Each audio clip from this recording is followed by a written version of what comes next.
it with an industrial landscape of wind turbines. One Nation will stand against sending children down a path of drug dependency and body mutilation to appease the gender cult. Leave our kids alone. The Trusted Digital Identity Bill is a global surveillance and control mechanism that profit-hungry corporations and power-mad politicians drafted and crafted. One Nation opposes this inhuman, dystopian future that the United Nations promotes as the Great Reset, and we condemn this Parliament for signing on to it. I called for Australia to reject the World Economic Forum's Great Reset and instead mount a great resist. Just like the koalas being euthanized to make way for wind turbines or damaged solar panels leaking toxic heavy metals into waterways, the United Nations net zero plan again involves killing the environment to save it. I've been speaking about the fear, the oppression and the inhuman cruelty of our COVID response since July 2020. I promised to hound down those responsible, and I will continue relentlessly to keep that promise. You're about to be live with me, Senator Malcolm Roberts.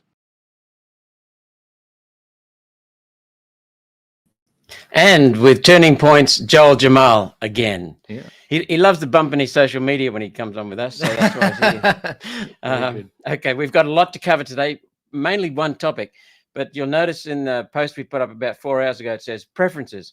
Who is One Nation giving preferences to?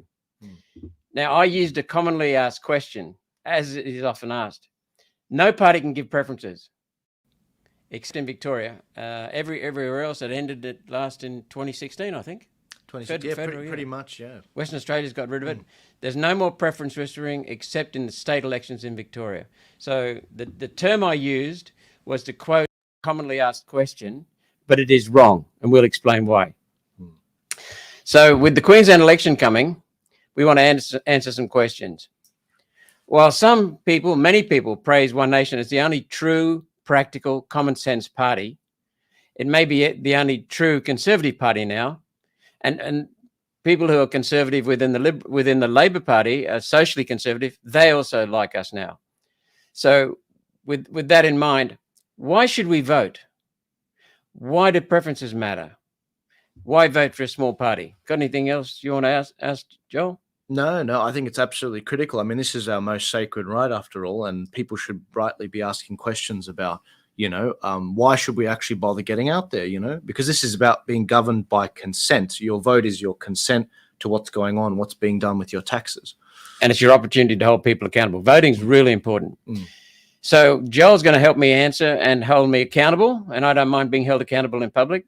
Good debate is often good, but Joel and I usually pretty much agree on most of the things. He also leads Turning Point Australia, which develops the independent how to vote cards, recommending how people in various states actually vote in federal and state elections. So why vote? So I'll ask Aidan to put up the slide showing the declining uniparty vote. If we can get it. Here it comes. Oh, very good. Look at this. This might surprise people. When I was a boy, I was told that 45% people vote Labor, 45% vote LNP, and the 10% in between swing and they decide the government. And that you can see that has declined gradually over time. Now, almost 1/3 of people voted for someone other than Labor or Liberal Uniparty. About a third, just under a third, voted for the Labor Party, and just over a third voted for the Liberals in the last election. But you can see that's important. So people who are saying it's a blue versus red race, that is correct to some extent, but it's now no longer just the two parties. And in fact, we are being badly governed, not just by the Labor Party, Joel, as you know. We're being governed by the Labor Party in coalition with the Greens and in coalition with David Pocock, the Teal senator, and also with Tammy Tyrrell now as an independent. And it's being horribly mishmashed now. So we're destroying our country, not just with the two parties, but with a clique of Greens and David Pocock and Tammy Tyrrell, who hold the Labor Party to ransom and get what they want to get things through the parliament. And that's destroying this country. But this will give you hope, this slide, that we are actually facing an increase in opposition to the two parties in the uni party. But still, the media only portrays the two parties. Yeah. The polling, it just pushes out One Nation and a bunch of the other parties quite often. They just put it in other. Yeah. And it doesn't, whereas with, maybe the Teal thread or others or even the Greens get it every single time and time again. Greens maybe poll at around, anywhere from 10 to 15%, depending on the state. Yep. Whereas One Nation, I mean, you guys are polling like 12% in South Australia, for example. I mean, why doesn't that come up as an individual sort of vote there? Well, we are coming up individually now on Newspoll and some others since we're running candidates in every seat. But it's significant that we now have community groups, churches, and various pro-democracy groups running candidate forums, because they're saying the LNP, the Labor Party, we're tired of the two-horse race. We want to have 4 candidates in forums from all of the parties, and that's what's happening now. So community groups are seeing the change, and they're telling people, okay, let's have a forum for all the candidates. So that's handy. And also, One Nation is rising despite the negative media or lack of media. Now, instead of making things up about us and lies, that they're now just excluding us. We had apart from Pauline, who was the 5th senator elected out of 6 in Queensland, the other states, we had the 7th elected. And in Western Australia, South Australia, and Victoria, we were very close to having the 6th and being elected. So if, Joel, that if One Nation had got up in WA, South Australia, and Victoria, it would make a hell of a difference to the whole way the country was managed. Completely. I mean, in South Australia, but also Tasmania.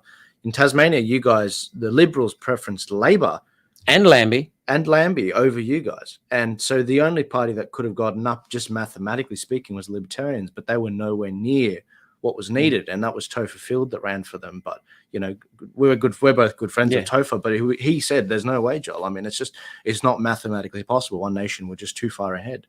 And that's what's frustrating about all of this. It's the idea that the Liberals aren't, they're conservatives in name only. They've completely strayed from the Menzies We Believe statement. They believe in a larger government, and we'll get to the misinfo bill later, but they've got their own idea of what a misinformation bill should be. The Liberals are best in opposition. They you can believe, but they don't oppose. They don't oppose, and that's the problem. But when they get in government, often you just see them just crawl back to exactly what the Labor policy is, and sometimes worse. And you can see that in opposition with David Crucifili in Queensland, a non-entity, just a shadow. What does he stand for? So, and what we've seen is we've got a list of LNP members of Parliament who have been sentenced to jail sentences since 1990 to 2016, which is 26 years, a quarter of a century. 12 of them were sentenced to jail sentences for fraud, misappropriation of funds. And Labor Party, 20 members of the Labor Party, members of Parliament in the Labor Party, were sentenced to similar jail sentences, and also for corruption and child abuse and child sexual molestation. So, and yet we get singled out. Thanks, Marlon. We get singled out because we're the only real threat to the Uni Party, which push the same policies. So we have a lot of lies told about us, or they just shut us down. So let's continue. I'm not reading from notes, but we have notes here because I've got a lot of ground to cover. Voting is the only way to change the state direction and the national direction, the only way. And so it's very important to get more of the minor parties, particularly One Nation, into office. Pauline and I have been punching above our weight. We're only 2 senators. We had a lot more influence with the Liberal Party because of the state of the Senate than we do with the Greens and the Labor Party and David Pocock. But here are some of the things we've done. We've stopped the cash ban bill. We've led the charge against the COVID misrepresentations. We led the charge against the misinformation, disinformation bill when it was Morrison and Littleproud who introduced the bill.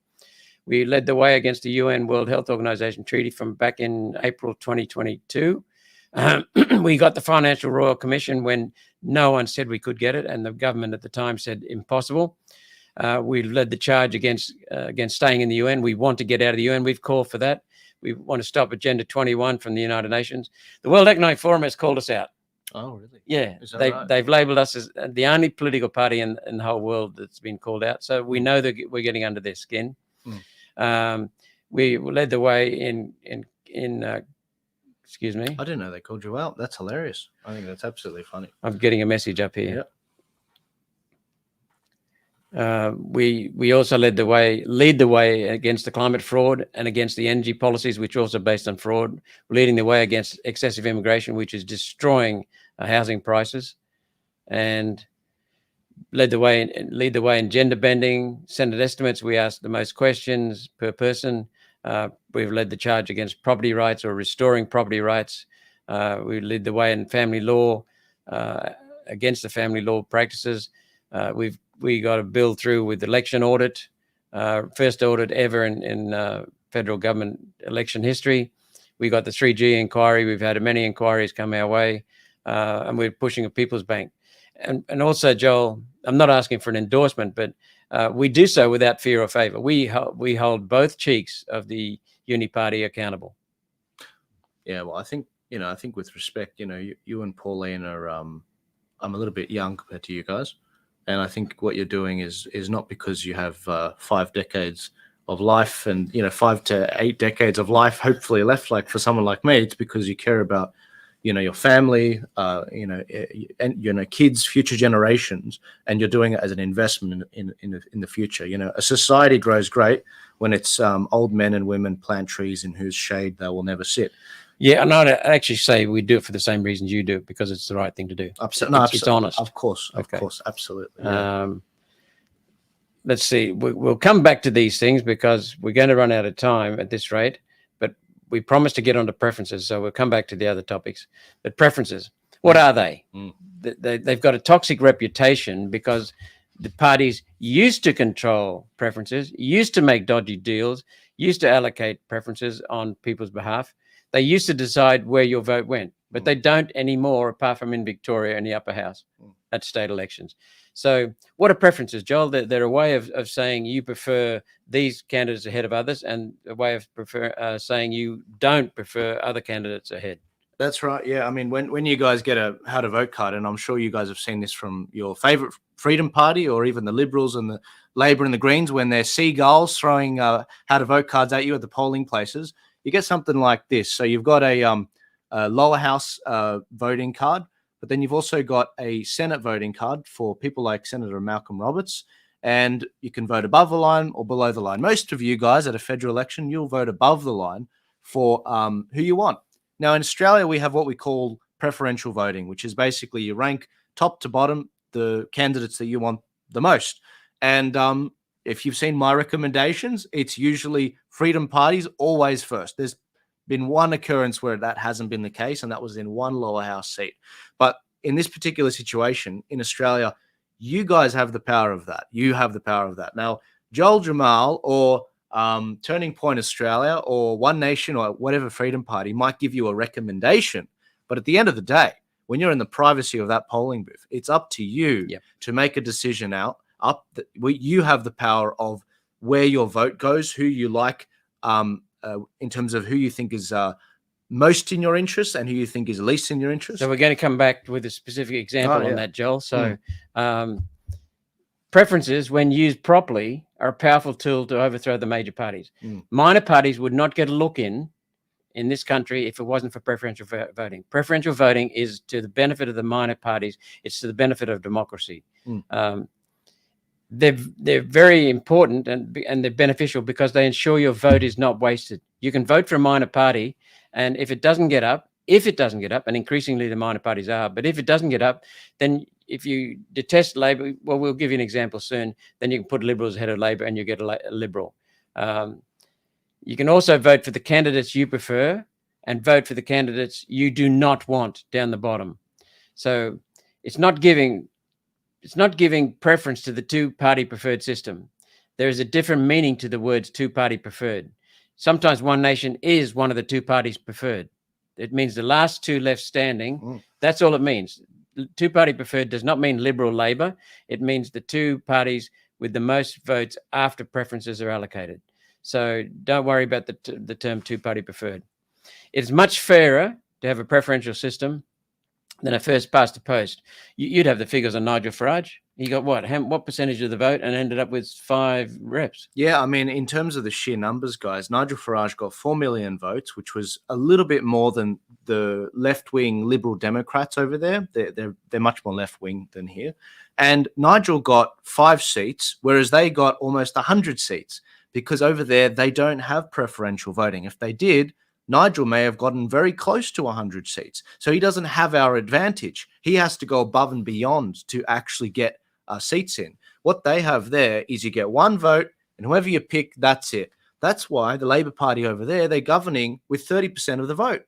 So 30%, that's all. Just 30%. Wow. And that's less than Labor here. I mean, Labor here is 35%. They're obviously in a coalition with the Greens. They get some votes from the Teals as well. But at least in Australia, we have preferential voting. So you can have the liberty to say, you know what, Malcolm, or you know what, whatever One Nation candidate is around Australia, I'm going to give you my first preference. But if it doesn't work out, I'm going to voluntarily give my second preference to the Lib, because I reckon, they're a better hedge than Labor.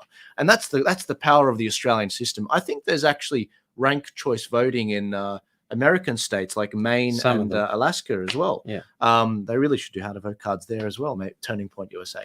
But anyway, yeah. But the power's in your hands. And when you see these hit pieces on political parties, they're just smear jobs. Most of the time, the power is in your hands, but they're banking on your lack of knowledge as a populist. We really ought to be taught this stuff in school. But we're not, and that's because people that are not knowledgeable of the rules of the game, of course, it's easy to manipulate them, and that's why I exist, and that's why I'm really pleased that senators like yourself, Malcolm, you actually go out of your way to say, "Hey, guys, this doesn't really benefit me, but I'm going to tell you exactly how you can take the power back for yourself. And this is how the system works. And this is how you can come into your own power with politics." So preferential voting means a truer representation of the people's intent. And that's exactly correct. It's also fairer to the smaller parties starting up. And it's not a wasted vote, because I'll explain later, you actually get 2 votes effectively when you use your preferences. You get 2 votes. There's no downside to using preferential voting. No downside at all. And no downside to you putting a minor party first, which is what we recommend, and putting your preferred, if you have one Labor ahead of Liberal or Liberal ahead of Labor, putting them down the ranks. So long, we'll explain that. So let's put up our slide, PowerPoint slide. Now you can see that, Joel. You see this is pretty close to the ballot. It's not the exact same size as the ballot paper, but same proportion. But it's pretty close. It was built off the 2020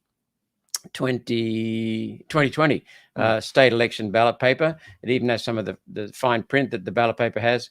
So this is a seat where there may be 5 candidates, for example.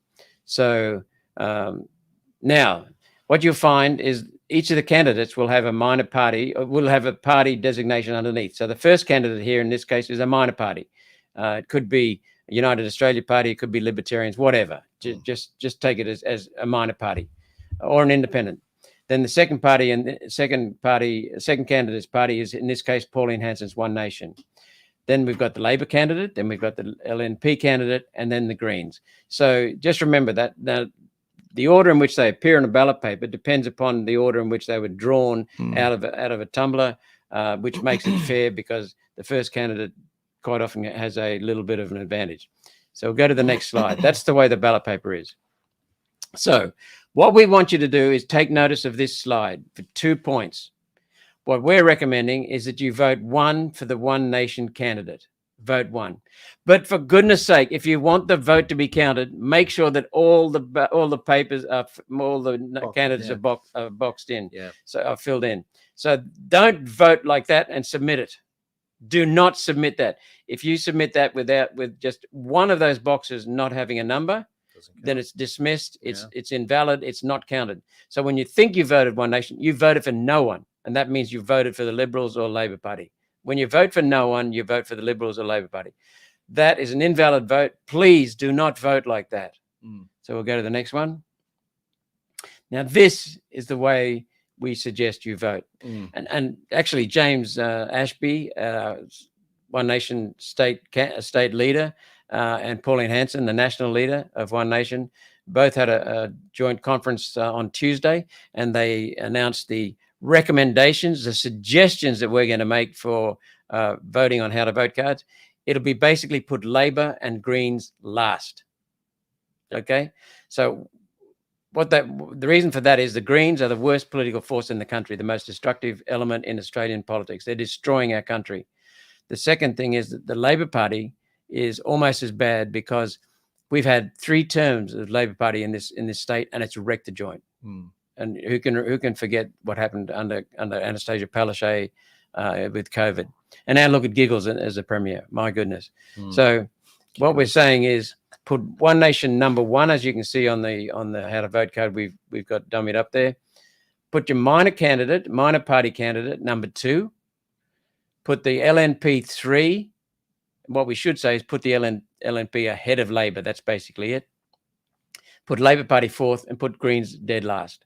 So Greens last, Labor Party second last, LNP ahead of Labor, minor parties, One Nation 1. Yeah. Okay, that's our recommendation. Greens and Labor last. Put the minor parties and independents that align with you, whatever your views are, before the Liberals. Yeah. And by the way, guys, when we do elections as Turning Point, if you're not sure who some of these parties are, because I grant you there are a lot of different parties. Every election we come out with a policy matrix which compares which compares the parties, and every single time the Freedom parties, including One Nation, completely smash it out of the water compared to the Liberals, the Greens, and Labor. Every single time.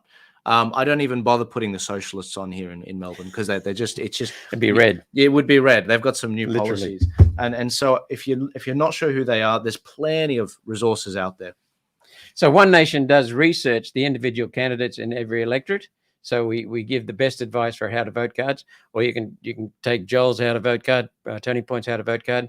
Take advantage of it if you haven't done research on all the candidates. But remember, regardless of what Joel puts on Turning Point cards, what One Nation puts on One Nation how to vote cards, it's always your choice. It's your vote, your decision, your choice. Now, some people say to us, "Oh, yeah, well, we had to make sure Labor didn't get in, so we voted LNP, but we put you guys second." Well, you didn't vote for us. You wasted it. You wasted it. You know. So if you want to give us a go, but you're not confident that we'll get up, just put us 1, Liberals or minor parties 2nd, and then Liberals 3rd. Just make sure you put Liberals ahead of the Labor Party. That's basically what you do. Can I also say, guys, when you give that first vote to the Liberal Party, they get the funding as well. Now, you may not realize this, but your primary vote, your first vote, actually it funds about $4 to $5 for everything that they do. So even if that's not the vote that gets One Nation in this time around, it builds the percentage, it builds the momentum. It says this amount of people in this area believe what Malcolm Roberts and Pauline Hanson are selling. And also it helps fund future campaigns and helps covers the cost. So why the Liberals don't need more money? They just don't. Well, they actually double dipped thanks to the changes Malcolm Turnbull made. And the changes he made would hurt us. They double dip. And if we got time, I'll explain that. And same with the Labor Party. The Labor Party double dips because they get guaranteed funding. And so they know how much they can spend. So the second preference does not help One Nation. The second preference might help you, giving Liberals ahead of Labor or Labor ahead of Liberals, whatever your preference is. But the first preference is number 1. We have to have number 1. Now, if Labor Party scares you more than the LNP, put the LNP ahead of Labor. If the Liberals scare you more than Labor, put Labor ahead of the Liberals. It's up to you. But give us your number 1. There's no downside to giving us number 1, only upside. I'm going to leave you with a cartoon. We've got a few more slides coming up, but I'm going to leave you with the cartoon for now. Pauline released this just 2 days ago, I think. It's a very good cartoon. It explains a part of what we've talked about. Please share it with your friends. And we'll now get the video up, and then I'll ask Joel to give you a summary of the key points that are in Pauline's video. To see if I'm listening. Hi, Gary. Gary, why don't you tell us what brings you here? It was nearly 4 years ago. It was a Saturday. I'd had a couple of drinks, but that's not an excuse. I went into the local primary school. I got my name signed off on the electoral roll. I stepped up to the ballot box and instead of actually voting, I just wrote Gary for Queensland Premier. Wasted, you bloody idiot! Bruce, please. You don't think I regret not voting properly? I've thought about it every day for the last 4 years that we've had this Labor government ruining Queensland. It's okay, Gary. We all make mistakes. Isn't that right, Bruce? Oh, yeah. I didn't want any other party to win, other than One Nation, obviously. Obviously. So I put a 1 next to One Nation, and that's it. I didn't even bother filling out the rest of the ballot, but that's where I stuffed up. I didn't know you had to fill in every box for your vote to count. Wasted. My vote was completely wasted. Now, guys, remember, in Queensland, you've got to fill in every box. What about you, Brian? How'd you stuff up last election? No, I don't want to talk about it. It's okay. this is a safe space. I don't think I can ever forgive myself. I used to be a Labor man. I was so uninformed and unengaged back then. I did what my dad did. I just grabbed a Labor how to vote card and I filled out the vote the way they told me. Labor won the seat, didn't they? They didn't. The Greens did. You monster. How could you? What have you done? I just don't understand preferential voting. What? Everyone understands preferential voting, right, fellas? Oh, yeah. Oh, come on, guys, it's not that hard. All you gotta do is rank the candidates in the order you think will represent you best. Number 1 for your first choice, number 2 for your second choice, and so on. It's that simple. Then they count up everyone's first choice, and the candidate with the least number of votes is eliminated. Those votes are then allocated to the remaining candidates until someone reaches a 50% majority and gets elected. Yeah, but what about those preference deals the major parties have got? No! Your preferences are your preferences. They get allocated in the order you want. It's only if you follow their how to vote card that you're voting how they prefer. Yeah, I get it now. It's so simple. You see, this is why we can all vote for a party like One Nation to represent us in Parliament. A party that'll stand up for us and hold government accountable. And even if they don't win the seat, you haven't wasted your vote because your next preference is counted. You see, fellas, this is why preferential voting is sick. That's right, Jimmy. Preferential voting is sick. Well, it sounds like you're all ready to vote responsibly at the Queensland state election on October 26. Who's ready to get out there and send the major parties a message? Yeah! Please, guys, just make sure you put Labor and the Greens last. So long as that's in accordance with your preferences. Isn't that right, fellas? No, seriously, guys, please put them last. They put a wind farm on my footy oval. It's been 2 years. It's still on fire. Over to you, Joel. Nice summary for that. Yeah, no, look, some similar points that were being made. Vote properly, for God's sake. I mean, like, don't these people that man these polling places, these electoral commission workers and the counters, if you're not within the black letter of the law in terms of how to vote, you are putting your vote in danger. You're putting your state and your family's taxes and everything in danger. Please follow. You have to number every box. Start with One Nation. And you know, if you get a One Nation how to vote card, I guarantee you will not risk Labor and the Greens getting your vote before the Liberals do or before One Nation. Just if you see a One Nation person, just take their how to vote card. And if you're unsure, but you need to understand that we're already fighting an uphill battle. It was mentioned in the video that you know, the votes transferred from the Labors to the Greens, and the guy didn't understand how that happened. Well, their how to vote card voters, 90% of the voters, no matter if it's Labor, you vote first, or the Greens vote first, those voters tend to transfer 90% of their voters over to the other party, so Labor or Greens. And that's because the vote, and it's important, the voters do that, not the party, the voters. And the voters do that because they're blindly following these how to vote cards, and they don't realize that I'm old school. Like, let's say you're an old school Labor person. You know, you believe in the unions and you believe what they used to believe in, you know, the Labor Party and union rights and all of that. That party's gone. And in fact, what's happening now is they're so in bed with the Greens and relying on the Greens in the Senate and the lower house that they always preference each other. And the Greens are very radical. They want insane tax rates. They want everything Malcolm's been talking about, climate change. We're preaching to the converted here. But this is why it's so important that we get this right. And that when you see a One Nation representative, when you see your favorite Freedom Party or a Turning Point card, you share this everywhere, because this is the difference between who forms government and who doesn't. And I think this election is going to be closer than people realize. I think so too. So it's very important, again, to put One Nation number one. And then if you prefer Labor ahead of Liberal, well, that's your choice.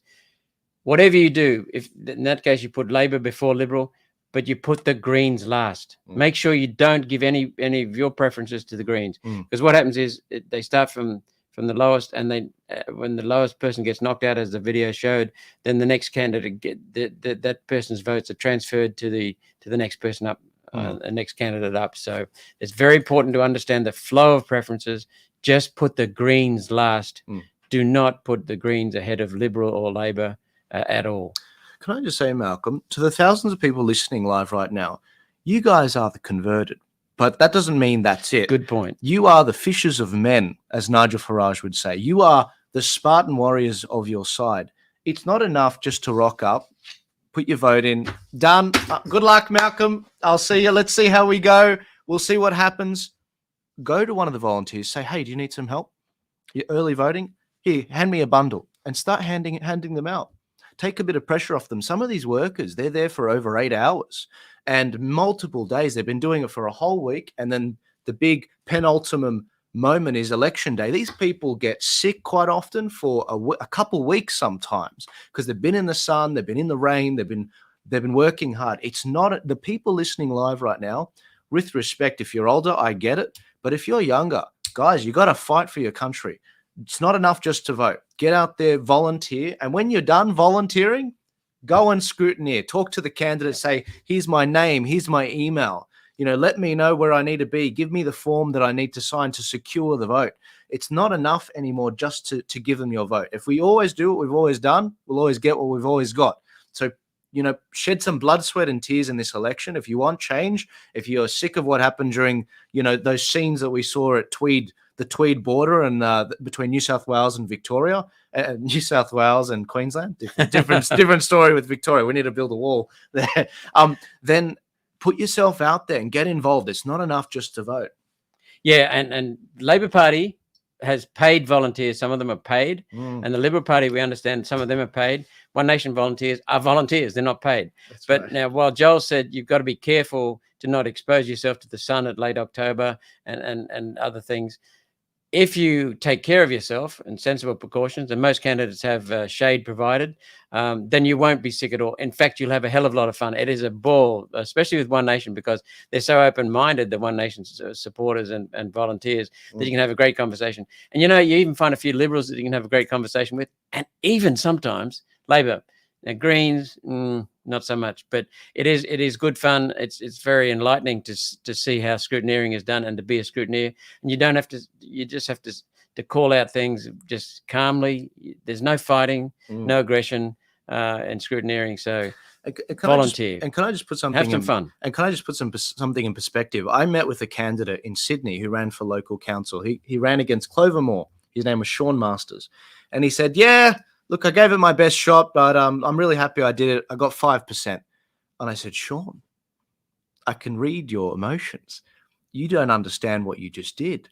5% doesn't sound like much, but 3.5% is what John Ruddick needed for the upper house to get elected. So this work you're putting in, it's not just for this election. It is for the next federal election for Malcolm as well. Malcolm needs about 12%, maybe even less with preferences, in order to get elected. If you see 1 in every 20 candidates, maybe 1 in every 10 people taking a how to vote card, that's a win. You are putting the hard yards in for Malcolm Roberts to make sure that he also gets in within the next 6 months, whenever this election could be. So I just want to put that in perspective for you guys. We're not going to see a clean sweep for One Nation this election. I'm not going to make a UAP promise that Craig Kelly, God bless his soul, is going to be the Prime Minister. But we've got to be realistic here. This is what the Greens have been so effective at for 30, 40 years.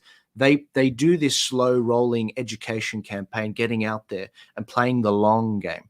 You have to manage your expectations with this. If 1 in every 10 people are taking out a vote card from you, don't be surprised if Labor, just like in the New South Wales election, start calling up their mates to get more volunteers to your polling booth because you're doing very well. That often happens.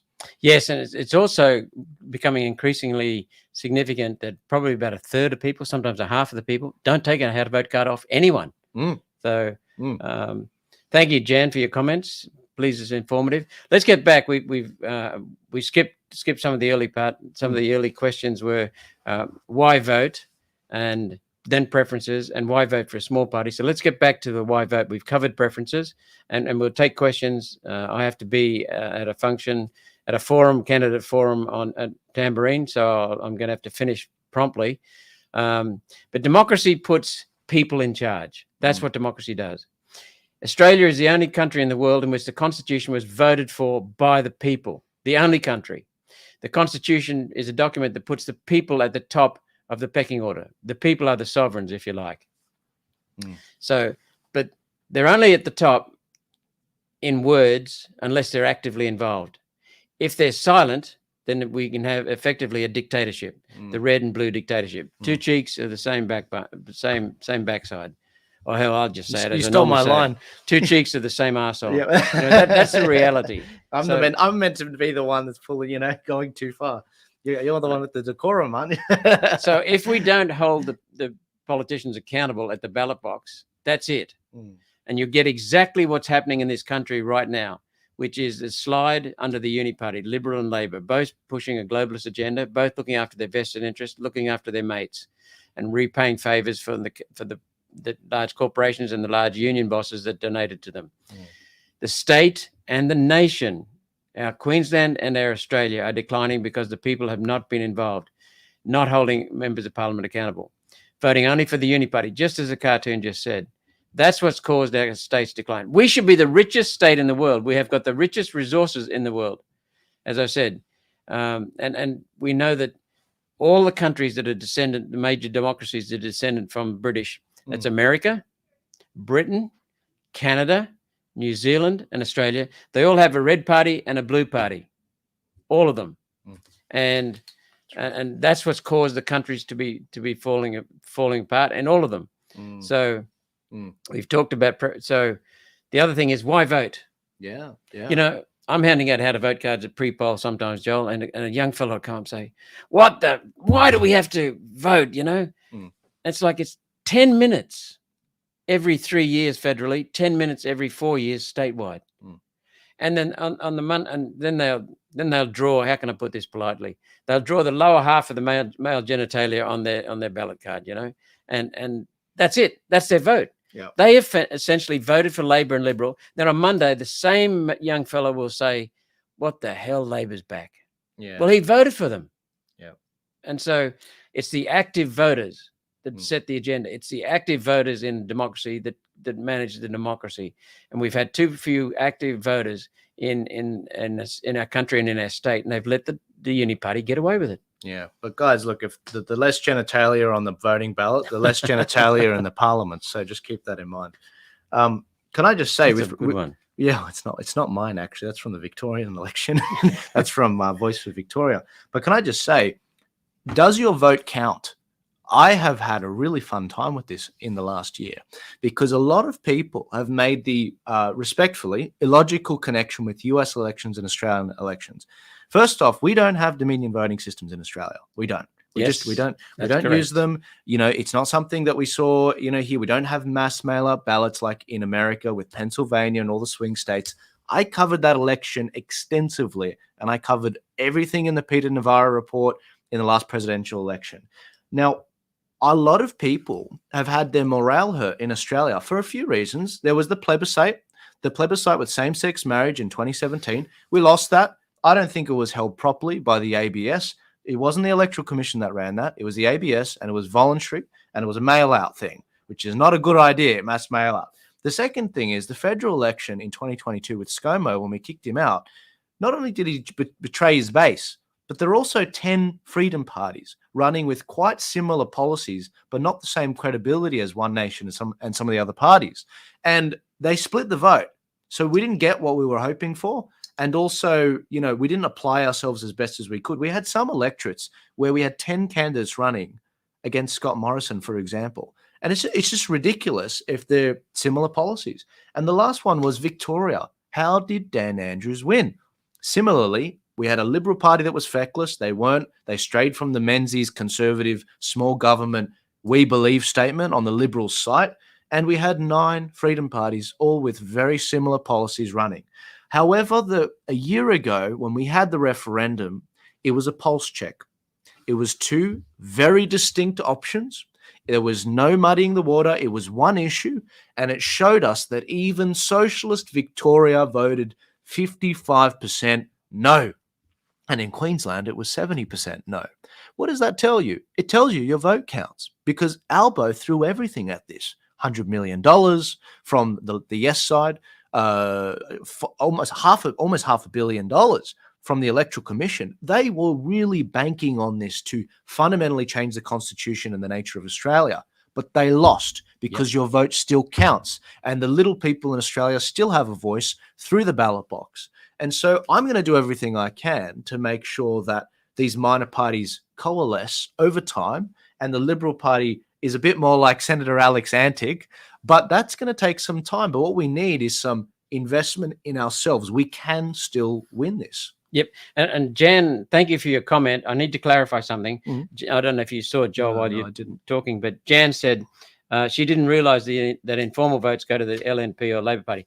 That's not what we meant. No, that's What not right, we yeah. meant was that if you don't, if your vote is informal or not submitted properly, then and it's not counted, then you effectively voted for the Liberal and Labor because there's no opposition to them. So your vote was wasted. That's what we meant. That's right. Votes that are informal are just not counted with anyone. So that's the Liberal Party and Labor Party get ahead. That's all. Yeah. So that's what we mentioned. Yeah, that would be highly immoral if that was the case. Yeah. Not at all. So I want to mention something about minor parties. In Switzerland, they've had a successful central government because it's small and it does very, very little.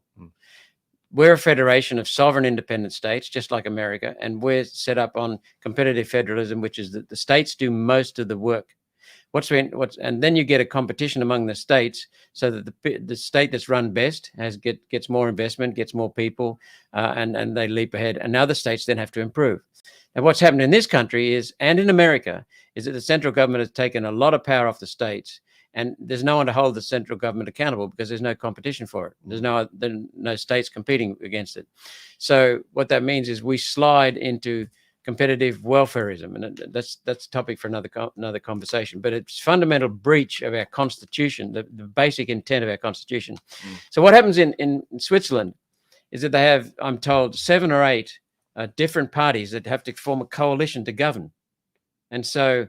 No one has the power to govern on their own, so no one has the potential to destroy the country on their own. So in this country, if Labor gets it, well, Labor we've got no upper house in Queensland, so if Labor Party has a majority in the lower house, they do exactly what they've done: destroy the place. And if the Liberals get the majority in the lower house, they destroy the joint. So it's very, very important to take a leaf out of Switzerland's book, where the politicians are accountable.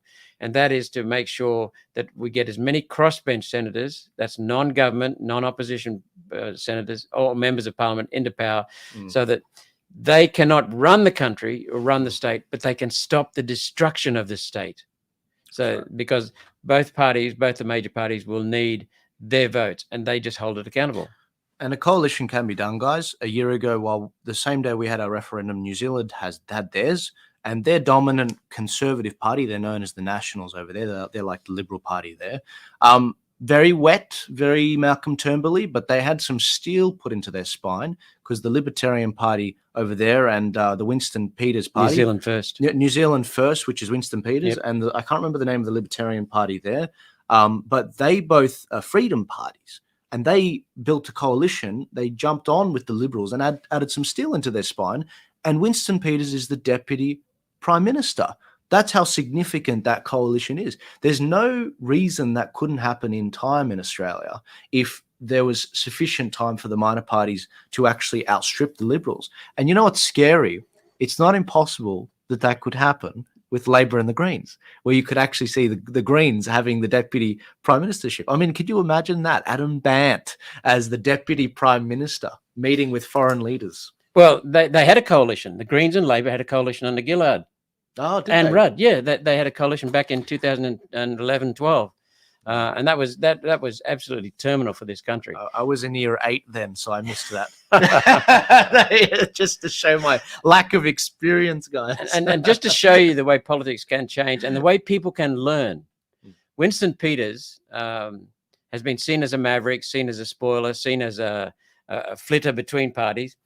He actually signed up and supported Jacinda Ardern in New Zealand on her first government, I think.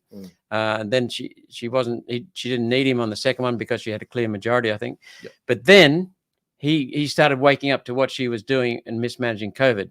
And to his credit, he called it out. And I was talking for quite some time on Tuesday morning with Tanya Unkovic, who is a New Zealand First Member of Parliament. And she calls it out, and she follows our work very closely. And anyway, I contacted her about coming over and giving evidence at an inquiry we're going to hold in December. We're going to have an inquiry, COVID under question. It's going to be run by One Nation, same as the previous two were run by my office.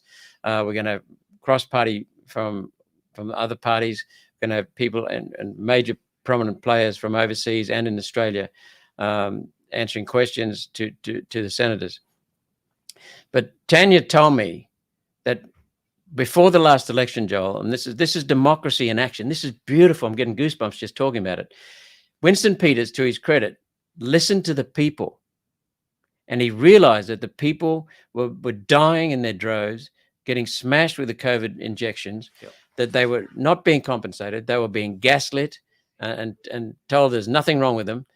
And they made a formal pledge as part of their policy. They said, if we get into power or coalition, we will hold a proper Royal Commission. Jacinda Ardern started a shoddy whitewash Royal Commission. And so what happened was when they got into power, they said to the Nationals, a condition of us being in coalition with you is that we have a Fettingham Royal Commission. Yeah. And the Nationals said, that's okay. And now they've replaced the Labor Party sham Royal Commission with one commissioner, and they instead inserted 3 commissioners, which is along the models that we're proposing. Yeah. But they've also extended the deadline, broadened the width, and they're now capturing injection injuries, injection deaths, and a lot of the things to do with the injections. So they're having a proper Royal Commission now. That's what happened. So Winston Peters supported Jacinda Ardern. Now he's changed because he listened to the people. And that's what you're more likely to get with minor parties listening. And a minor party's going to be able to say, just as Pauline and I have said, if we've made a mistake, we say, I'm sorry, I made a mistake, and then we fix it. Can I just say, when I was in New Zealand a year ago, and I actually had the great pleasure of seeing their documentary of their Canberra protests.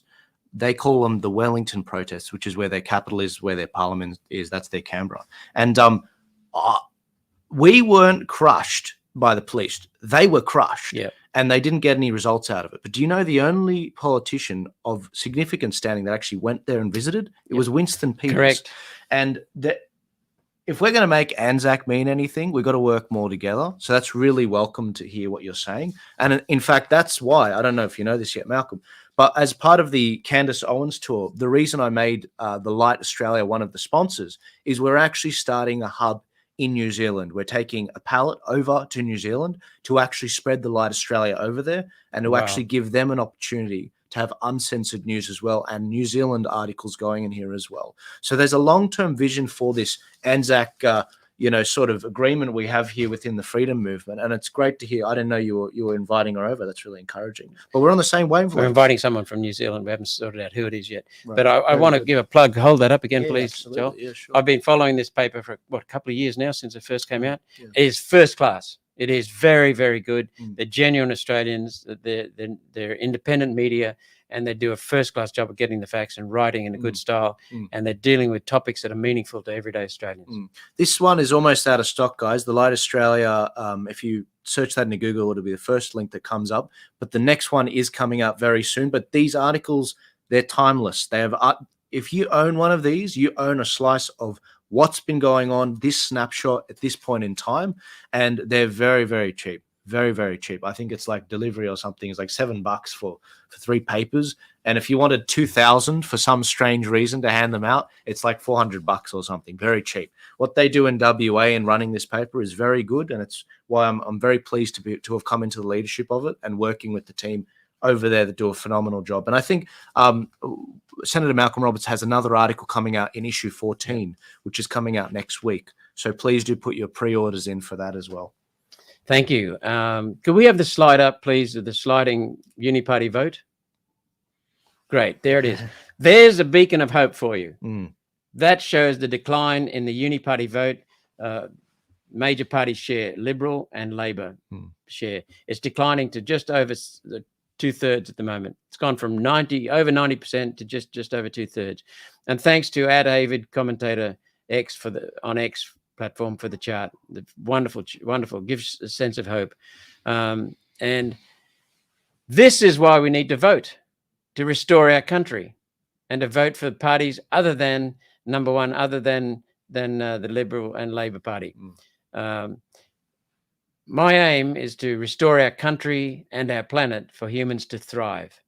And I'll tell you more about that. I've mentioned it in my podcast, but to restore our country and our planet for humans to abound and thrive. That's what we've got to do. And what we have to do that is to change the government so we get more cross-party, more crossbenchers from the minor parties, the freedom parties. And that can only happen with preferences. Intelligent, formal, proper use of preferences. They're yours. Use them. Yeah, absolutely, guys. And in other elections in the past, as a third party campaigner, I'm always trying to work behind the scenes to make sure these parties are working synergetically. I cannot begin to tell you the headache it was in the Victorian state election. It was a disaster.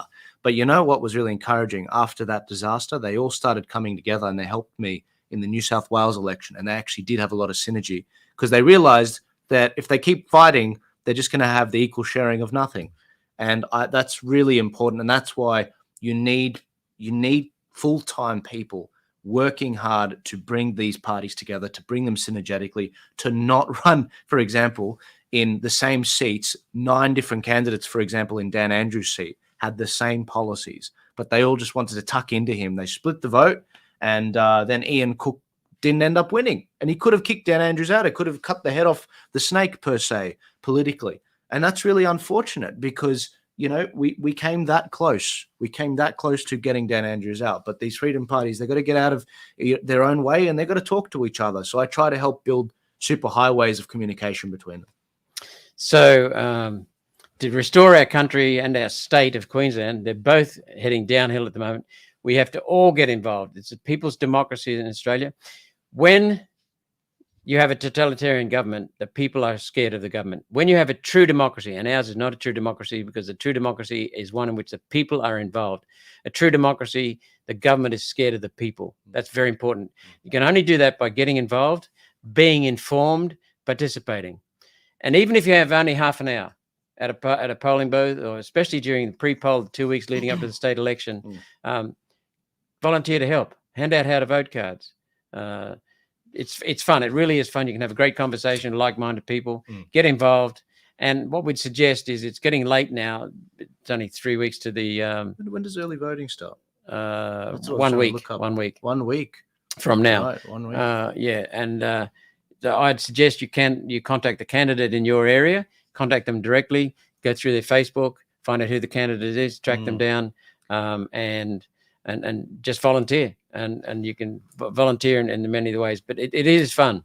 Can I say something? Of course, you're already saying it. One thing in New South Wales is, because I know we're short on time and Malcolm's got to get to this candidates event. In New South Wales, one of the strategies we ran was we didn't have the manpower to cover all the polling booths on election day. So what we, with respect, shrewdly decided to do was, with these minor parties, I said, why don't you push to focus on pre-poll? Because there's only a couple of pre-poll places open in the 2 weeks beforehand. And a lot more people are starting to come out and vote in pre-poll. It's getting to 40, almost 50% in some states. Now, if you actually put a lot of effort into pre-poll, and with less polling booths, you have some volunteers there, then you can actually get a much better result. And so the Libertarians in the New South Wales, the way we got John Ruddock in was part of it was we heavily focused on making sure those polling booths were manned, and the Libertarians preferenced One Nation in New South Wales as well, which benefited them as well.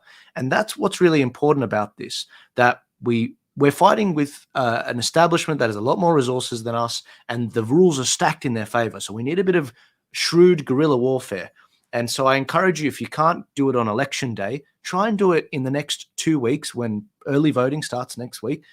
Contact your local representative. They can't wait to hear of the volunteers. They can't wait to know what, yeah, absolutely. Give me a few shirts. I'll get me, my wife, and, a couple of friends, my brother, and we've got that polling booth sorted. We'll sort it out. Many hands make light work. Yep. Thank you. I want to leave with another way of getting involved, because, and that is to actually contact your, the Senate, or in the federal parliament, Senate or House of Representatives, contact your representatives, your senators, and at the state, contact your state member of parliament. One final plug: One Nation was the first to come out opposing the misinformation and disinformation bill, with that Scott Morrison and David Littleproud introduced to parliament under the Liberals and National Party. back 3 years or so ago. Mm. We came out and we tore into it. We ran a conference exposing it. Some of Australia's best media people spoke at the conference. This is insidious, this misinformation, disinformation bill. We're starting to cut through with our communication.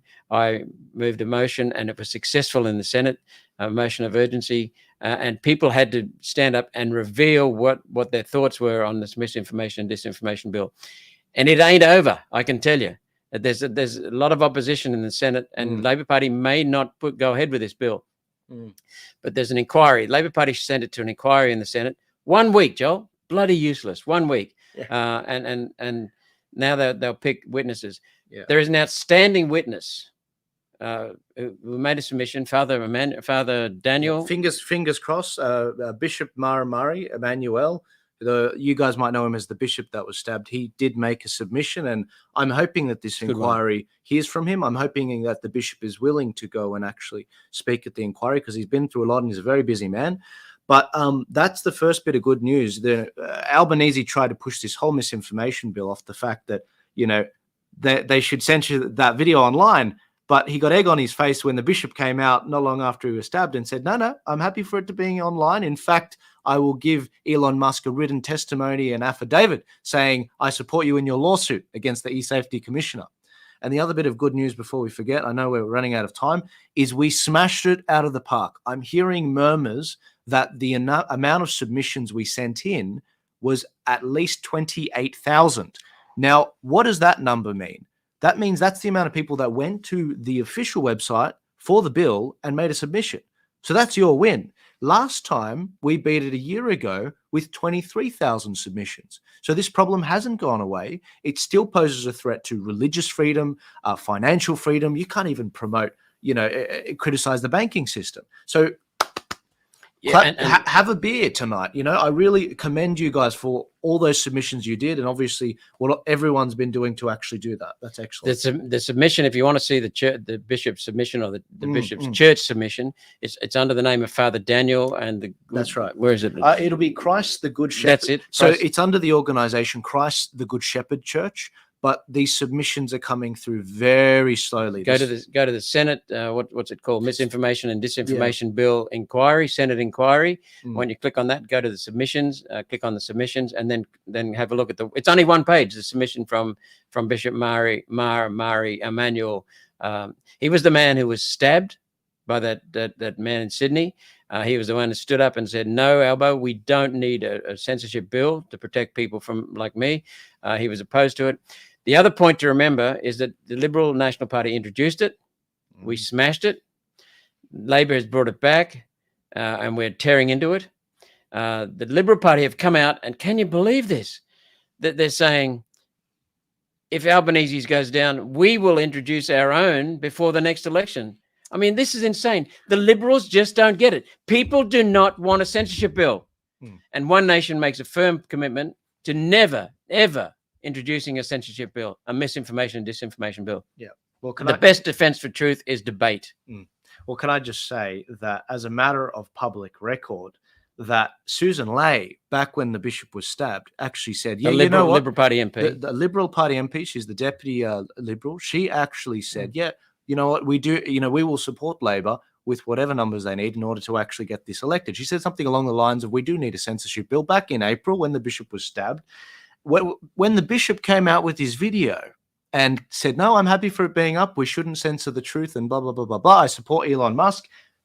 Not long after, within 24 hours, Peter Dutton comes out from The Guardian and he says he backs Elon Musk and contradicts Susan Ley on the silly demand for global removal of stabbing footage. The opposition leader says he can't be the internet police of the world amid dispute between the e-safety commissioner and the ex. Right.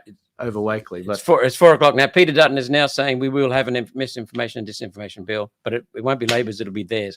We don't want any of them. One Nation will never have a misinformation, disinformation bill. Thank you for listening in. Excuse the rush. Got to go candidate forum at Tamborine. So have a good, safe weekend. Enjoy the grand final. Thanks, everyone. Ciao.